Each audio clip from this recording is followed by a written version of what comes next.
Foi. TV 247 hoje, com a professora, filósofa, acadêmica e escritora, Márcia Tiburi. Obrigado por receber a TV 247, professora. Obrigada a você. Professora, no momento que muitos tentaram demonizar a política, você traz uma coisa nova e produtiva com conteúdo. Você aceitou o convite do PT, o maior partido do Brasil, para ser pré-candidato a governador.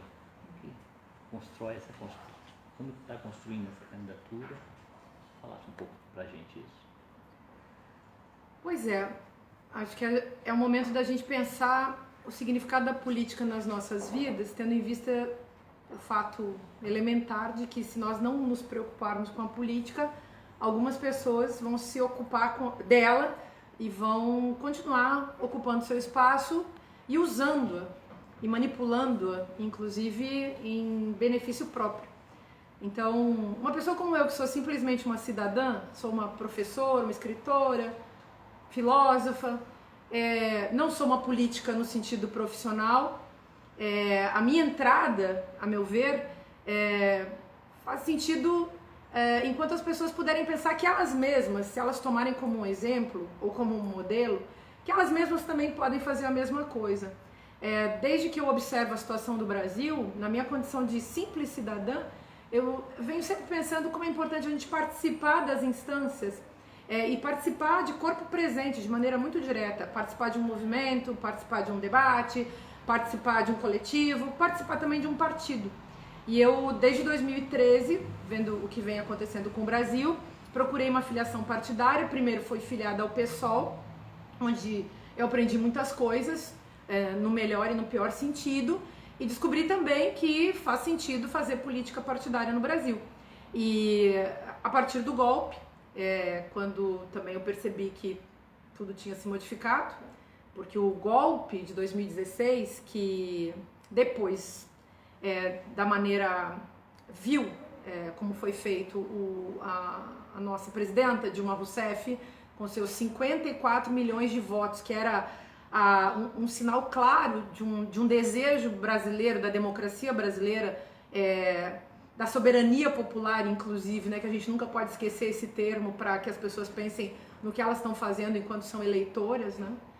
Eu penso que a partir daquele momento o golpe muda tudo. O golpe muda a nossa relação com a política.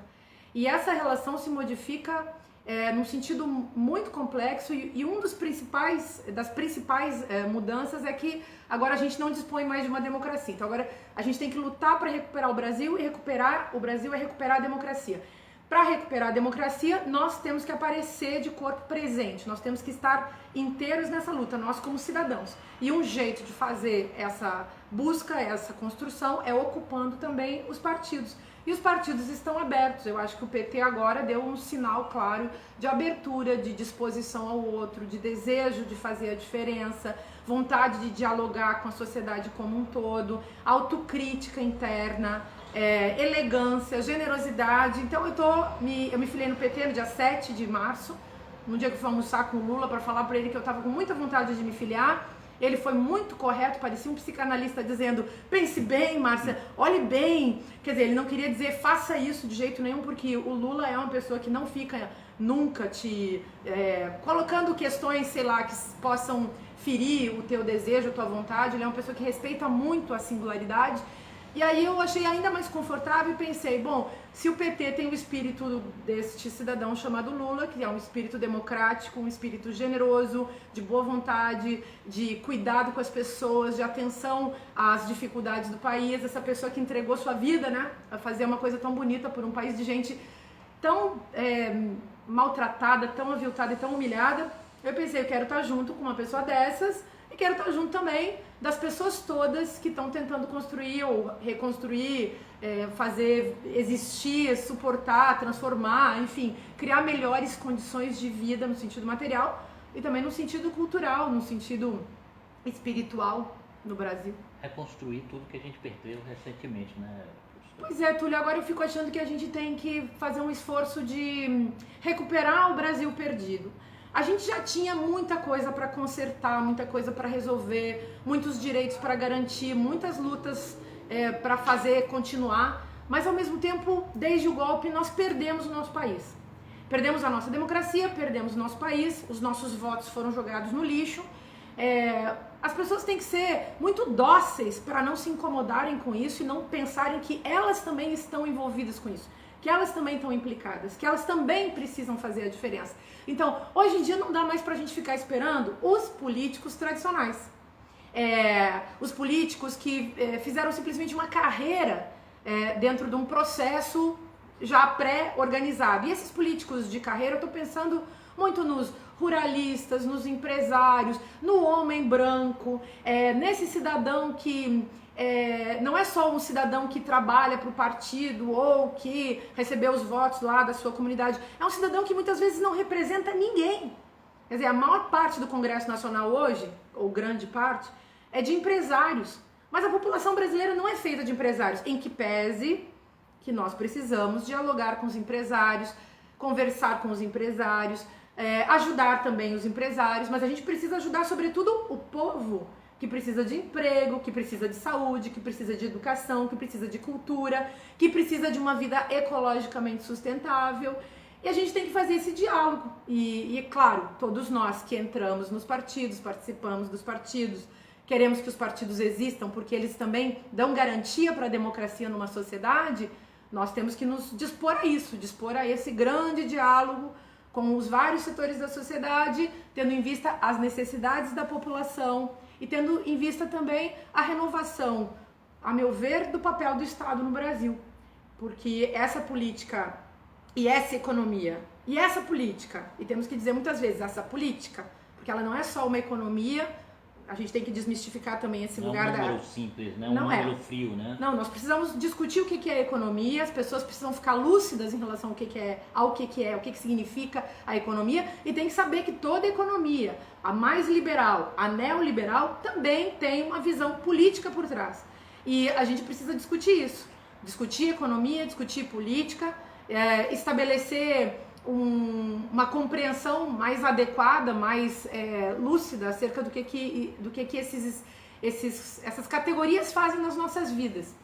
E analisando essas questões, você olhando para o Rio de Janeiro, para o Brasil, o que é que não cabe mais na sociedade? De forma sucinta, porque claro, levaria muito tempo, mas o que é que não cabe mais quando olha ao Rio de Janeiro? Você vê, eu moro no Rio de Janeiro há algum tempo, casei com um carioca. Acho que uma coisa que é qualidade do Brasil todo, né, e do mundo, né? As pessoas são apaixonadas tanto pela cidade quanto pelo estado do Rio de Janeiro.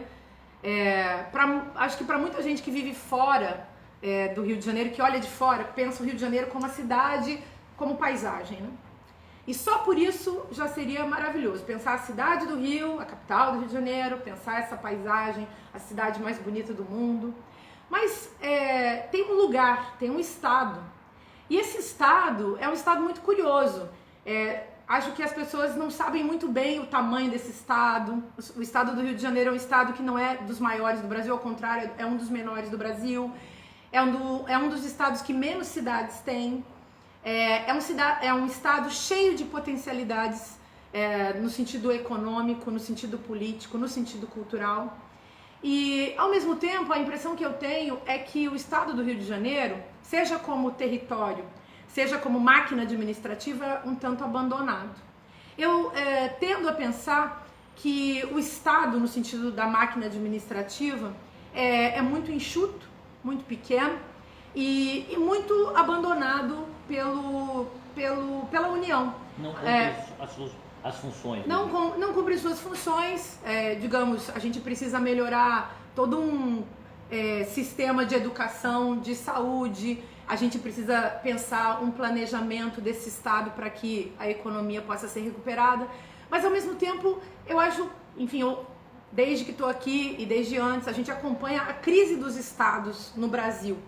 E a gente acompanha, desde o golpe, o aprofundamento dessa crise. E o abandono por parte do governo federal da questão dos estados. E o estado do Rio de Janeiro é um dos mais prejudicados, se a gente for pensar bem no que vem acontecendo em termos de economia. É um dos estados mais abandonados pela União.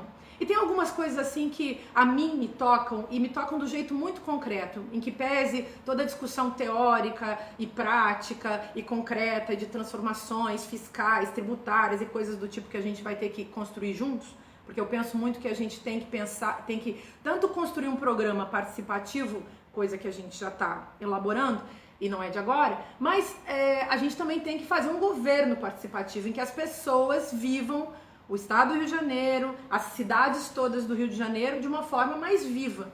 E vivam isso de um ponto de vista político, e esse ponto de vista político vai influenciar necessariamente planejamento e economia, e a vida das pessoas como um todo. Mas tem algumas questões que me pegam assim. Eu, por exemplo, fico, como professora que sou, eu quase fiz um concurso na UERJ.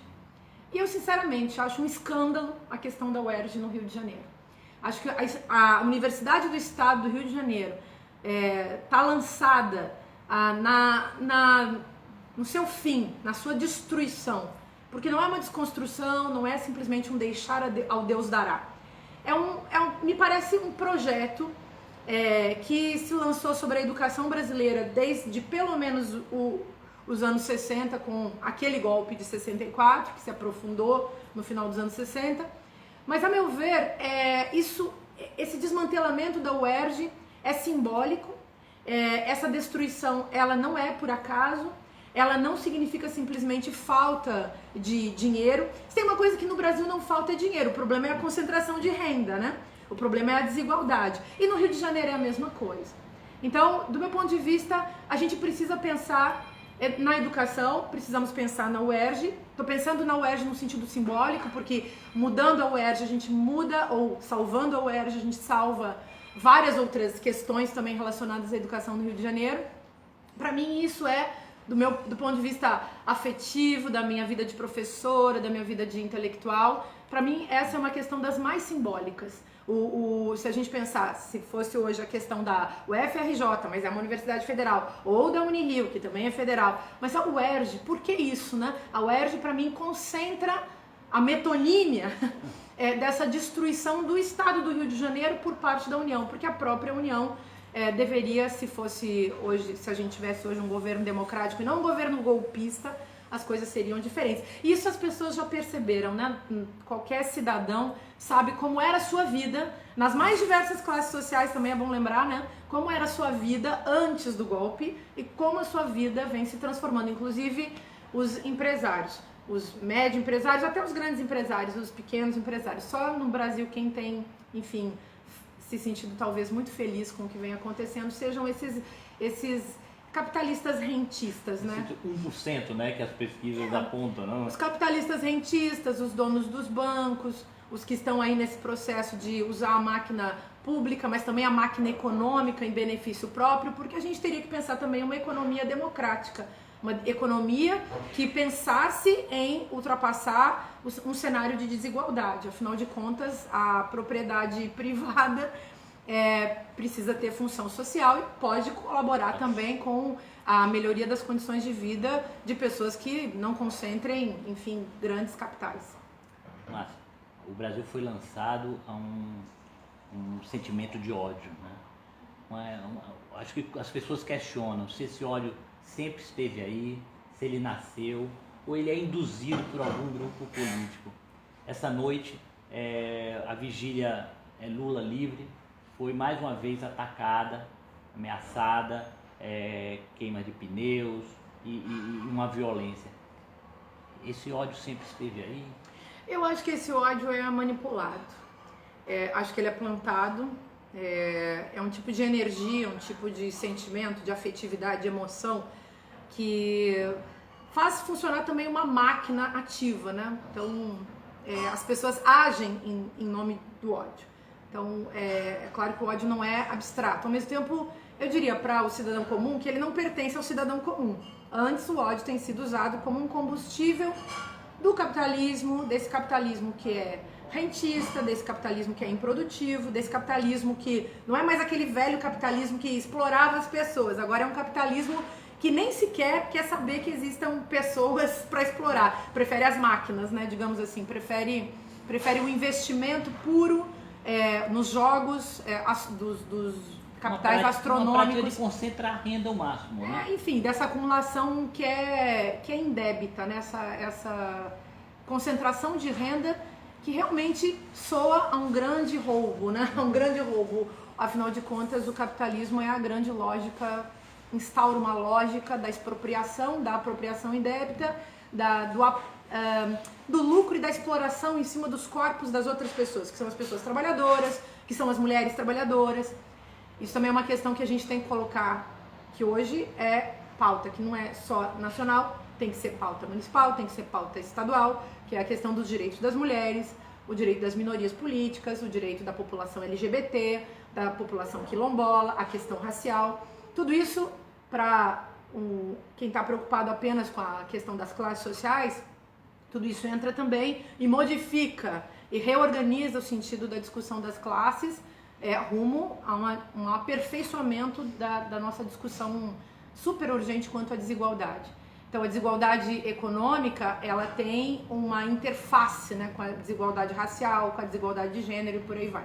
Enfim, mas a questão do ódio, voltando para o seu tema, para tentar também responder um pouco mais objetivamente. A meu ver, esse ódio é plantado, o ódio faz parte da construção daquilo que a gente vem chamando hoje de narrativa, né? Que é esse texto que fica como pano de fundo sendo usado pelas pessoas, assim, fornecendo uma epistemologia, fornecendo clichês para que as pessoas organizem seus pensamentos. Então, sempre existe uma narrativa, ou religiosa, ou econômica, ou política, e as pessoas falam hoje em disputar narrativa. Eu sou uma professora de filosofia, eu estou muito mais preocupada com aquilo que o Lula chamou de restaurar a verdade no Brasil. Então, isso é a minha grande preocupação. É claro que a gente não tem que ter medo das narrativas, vamos discutir as narrativas. Discutir a nossa narrativa de esquerda, a nossa narrativa antirracista, feminista. Vamos usar também a nossa narrativa para um embate político, para um embate sobre o significado da construção de uma sociedade, enfim. Mas a gente vai ter que pensar muito no papel do ódio no meio desse processo, porque o ódio hoje em dia faz produção de fake news. Aliás, um negócio interessante sobre o ódio. Nós que somos mulheres, olha que vantagem a gente tem, que vantagem teórica que a gente tem. Uma vantagem prática também, não é só teórica não. Nós somos vítimas de um ódio que vem de muito tempo. A esse ódio contra as mulheres, nós demos o nome de misoginia. Hoje, quando a gente vê a fascistização do mundo, hoje quando os fascistas ficam aí a nos perseguir, a fazer escândalos, até ataques, chiliques na internet, gritando e xingando e fazendo arruaça. Como essa, né? Pintaram o asfalto da vigília com o nome do Bolsonaro. Então, aí ficam aí fazendo esse tipo de patetice. Vê só, nós mulheres estamos acostumadas com o ódio de muito tempo.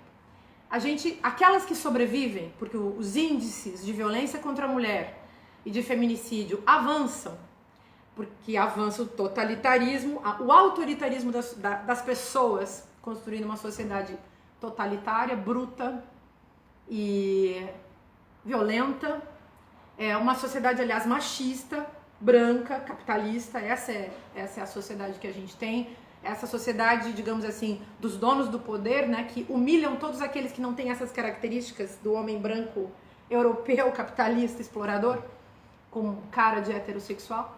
Então, essa sociedade constrói um ódio contra as mulheres e um ódio contra as minorias políticas. E esse ódio é útil, porque retira o corpo que é marcado por esse ódio de uma determinada cena, da cena política. Daí a questão inicial que você levantou, da demonização da política. As pessoas precisam achar, qualquer cidadão aí que seja tratado como minoria política, ele precisa acreditar que a política é suja, que a política é nojenta, que a política corrompe. Ora, os que estão no poder adoram, pedem que as pessoas pensem assim, porque assim eles conseguem continuar no poder. Essa contradição, esse paradoxo, que faz com que o cidadão, aviltado dessa maneira, alienado, explorado pela política e jogado para fora dela, né? Esse cidadão precisa sair desse paradoxo. Ele vota em quem não vai defendê-lo, em quem não o representa. No Brasil, o fenômeno Lula vem falar disso. As pessoas estão cada vez mais, com teoria ou não, elas estão percebendo o que se passa. Não precisa você ser acadêmico, sociólogo, para você perceber que você está sendo explorado por um sistema organizado que coloca algumas pessoas, bem poucas, numa condição elitizada, enquanto deixa outras à mercê de todo tipo de violência. Eu realmente acredito que nós, mulheres, aprendemos muito com isso, porque nós somos vítimas de todo tipo de violência simbólica, física, ao longo da história. E que isso se tornou um DNA subjetivo. E que esse DNA subjetivo, hoje, é capaz de nos apontar para caminhos, tais como pensar em cuidar do Rio de Janeiro. A gente precisa cuidar do Rio de Janeiro. Se tem uma coisa que não aconteceu nas políticas dos últimos tempos, foi isso. Não se cuidou do Rio de Janeiro.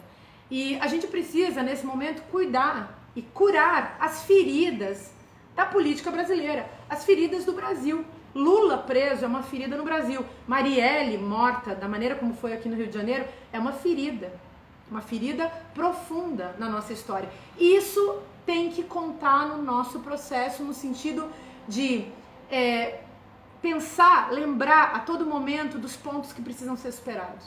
A gente precisa transformar a situação de violência na qual a gente vive, mas para mudar essa situação de violência precisa mudar o significado da cidadania, da política, da economia, do sentido de estar vivendo aqui para cada cidadão que aqui nasceu ou que aqui escolheu morar e assim por diante. Para concluir, sucintamente, porque eu sei que você tem uma agenda para cumprir, então o Lula recebeu agora um rosário vindo do Papa e o Estado do Rio de Janeiro, o Estado também, a questão nacional, não consegue responder a questão que você falou da Marielle. Eles tentaram aprisionar o Lula, mas eu acho que eles estão presos numa história que eles concluíram. E também não conseguem responder o óbvio, que é um assassinato político contra a Marielle. É isso mesmo? O golpe está preso numa história que eles construíram? O golpe não aconteceu só numa data específica. Então a gente pensa 2016, agosto, né? Não me lembro. Foi setembro. Não me lembro agora. Me lembro que era o dia 12, acho que era 12 de agosto ou 12 de setembro de 2016. Enfim, isso aí depois a gente vai no Google e olha, coloca, né? Claro. Mas então o golpe não tem uma data única. O golpe tem um pré-golpe, tem o dia do golpe, ou o mês do golpe, o ano do golpe, mas o golpe continua. O golpe é uma operação. E essa operação também não começou em 2016, nem em 2013. Começou em 1964. Esse golpe tem um fundo neoliberal. É ao neoliberalismo que ele serve. O que significa isso?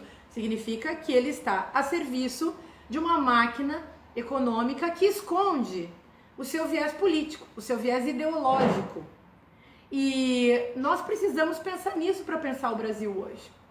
Lula representa, a meu ver, a prova que ainda pode se dar quanto à existência de uma democracia no Brasil.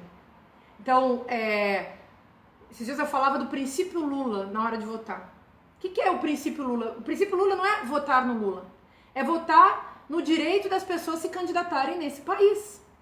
Nós mulheres conhecemos muito isso, a gente também luta pelo direito a se candidatar, que é um direito muito difícil. As mulheres primeiro lutaram pelo voto. Aqui no Brasil, grandes figuras. Dona Alzira, no Rio Grande do Norte, em 1929, lutou pelo direito a ser candidata, se elegeu.